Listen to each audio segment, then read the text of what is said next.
welcome to JT Guitar. Today we've got Alex from Zander Circuitry down and he's going to be talking us through his new range of pedals. Alex, great to have you here. Good to be here. Thanks for coming down. No problem. Introduce us to your new range of pedals. They look really stunning. Thank you. It's nice. It's a lot of work to get them there, but yeah, it's nice to hear it. They're really great.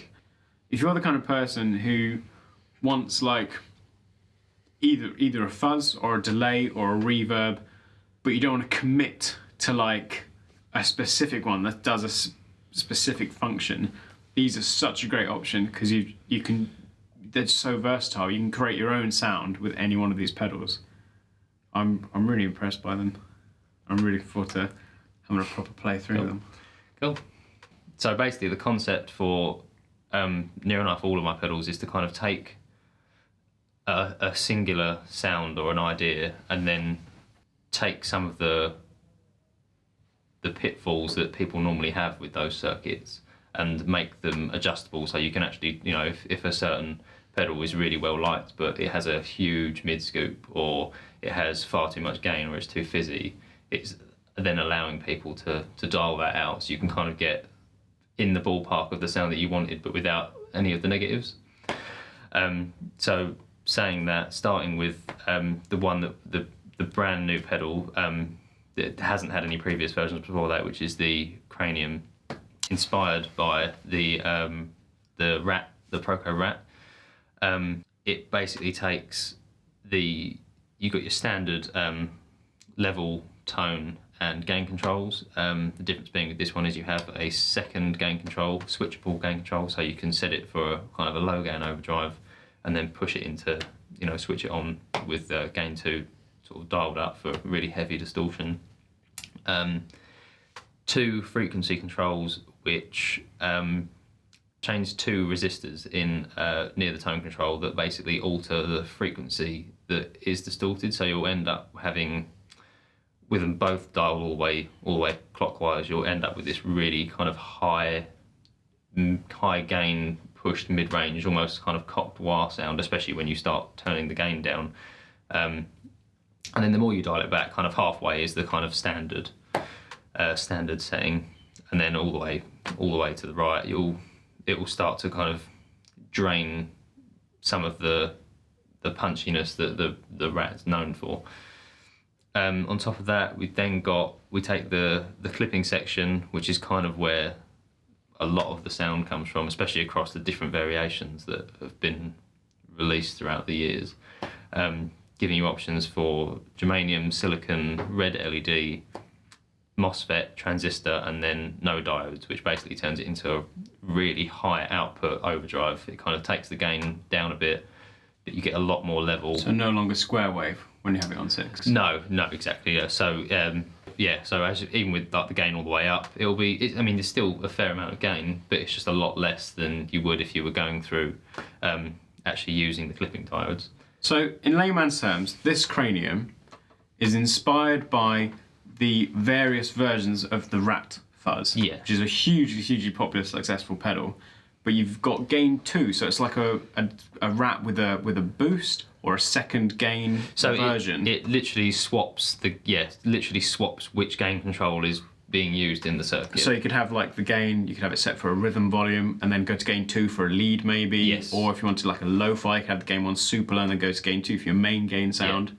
And then, so it's just like a super tweakable Rat box. Yeah, and that's kind of the concept that I've used for everything, and that is that how can I get as many of the, because people always argue, you see it on forums and on Facebook and stuff all the time, people arguing about which version of which pedal is better. Is it the old version or is it this version that uses different transistors or it uses a different op amp or whatever? So it's like how can I get all of those things into one pedal where it doesn't matter anymore, because there's nothing to argue about anymore, because you can get it all from one unit. I think that makes a lot of sense. And then can you just tell us again, so this dial in the middle, and this is the same for your 3 versions of fuzzes, that for all 3, this 1 to 6 dial is the Diode Selector. Yeah, so right? It's the clip, so it selects the clipping diodes. And so, for example, in something like the American Geek, it has 2 sets of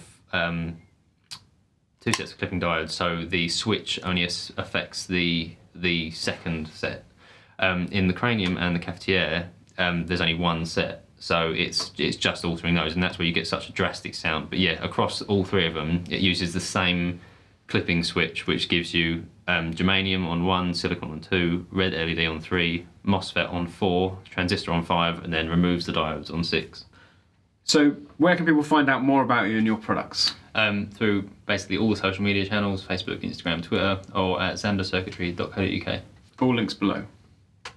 Alex, thanks so much for coming down. No problem. It's been an absolute pleasure. Pedals are fantastic. Wish you all the best luck in the future. Thanks very much.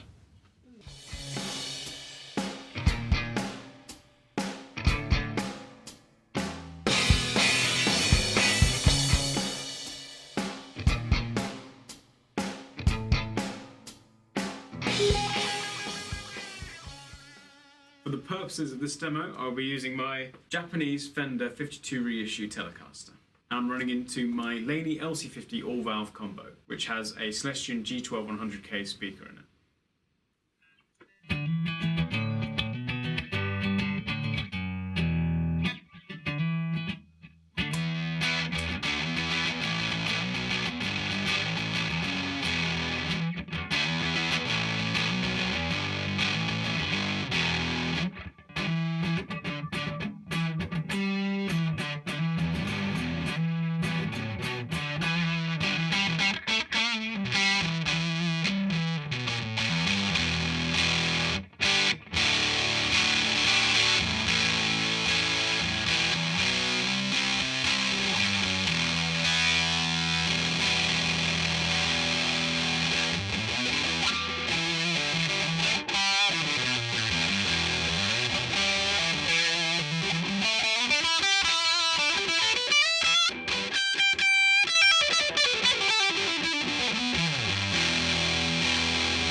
Yeah, pretty good.